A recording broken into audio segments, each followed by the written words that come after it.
Well, hello and welcome to our front yard garden here in the South Carolina upstate. This is episode 19 here in 2025, and it's a Thursday morning, actually Thursday afternoon now. Beautiful day, crystal clear skies, and about 88 degrees right now. It's headed to 91 later today. And we just did our backyard garden. We're going to do our front yard now. And as always, start off here in our mailbox bed. I tried to give a really nice view to start things off here. We've got our this group of lilies fully in bloom right now. Two different types, one that's white with yellow highlights, and then this one that's more of a pale yellow with little red speckles. And both of them absolutely gorgeous. Actually, this third one has sort of a peach highlights with speckles. And then, of course, zinnias all through the garden here. Many different colors. And hidden amongst all of that are some phlox, which are now fully in bloom, and some stargazer lilies over in here. So we've got a lot going on. Even a couple more things. Forgot to mention these, and I didn't get out here quite in time to show these off. The morning glories, the nice purple flowers, they really were out this morning, but now in the heat they've wilted, so we're done with those. But yeah, this is probably the nicest that our mailbox bed has ever looked. Just a beautiful collection of color, lots of different types of flowers. So we'll move from there up to the house. This little bed here was more of a spring bed. Not a lot to see right now. We do have our petite knockout rose. Not doing much right now. It doesn't like this much heat. It's got a few flowers on it, but I think for the most part it's done until things cool down a little bit. But here we've got more of the zinnias. This is a nice little butterfly garden. At any given time we're seeing lots and lots of butterflies, moths. There's a little moth right there that you can just see hanging out on that red one, and another one over here, and they're just collecting pollen and doing what moths do. Liatris over here. These are really good for bumblebees, and we see a little bumblebee on that one.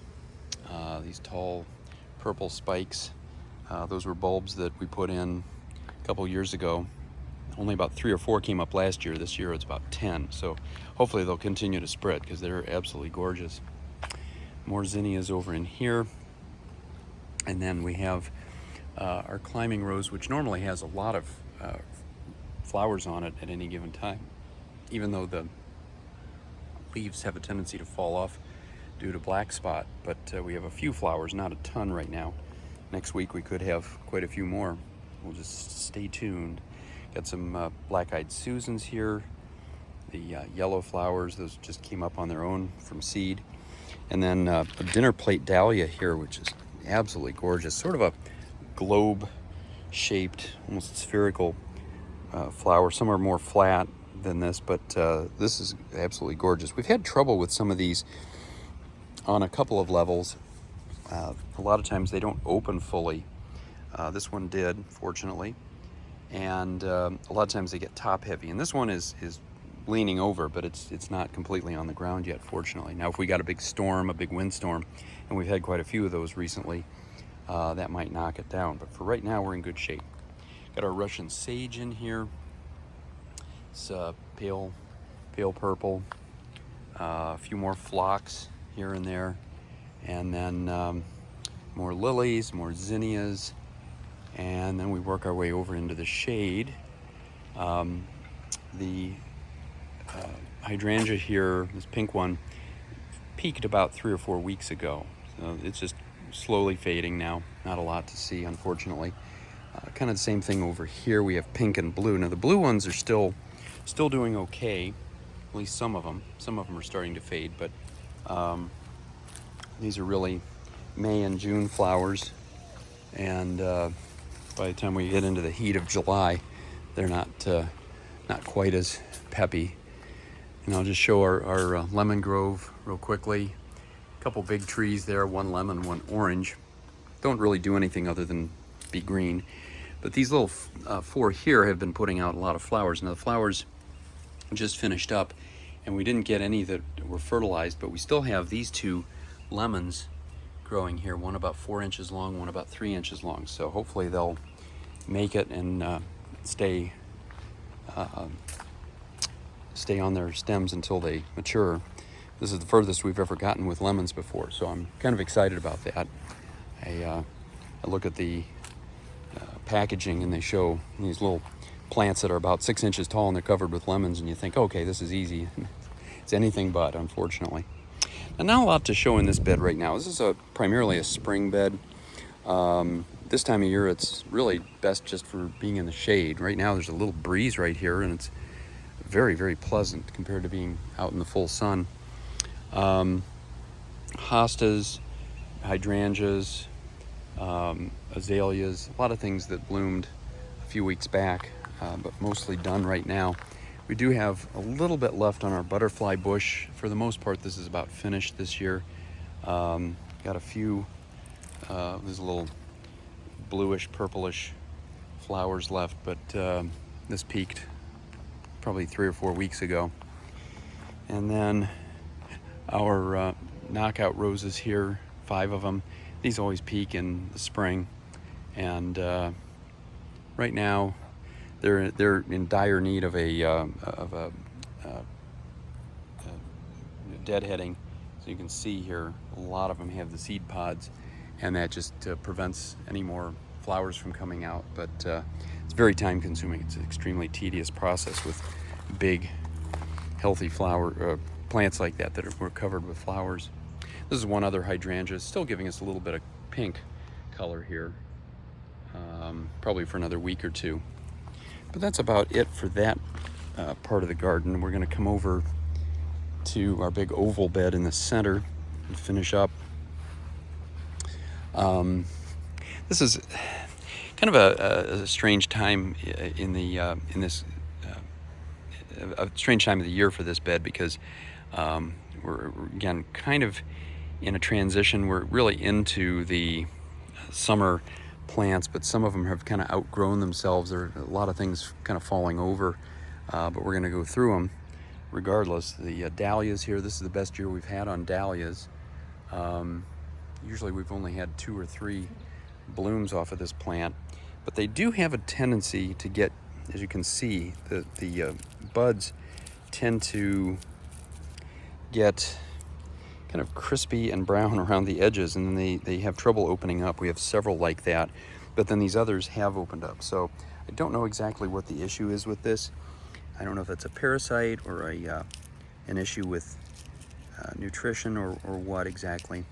But then we have this big stargazer lily here, giving us some beautiful flowers, about 6 feet tall.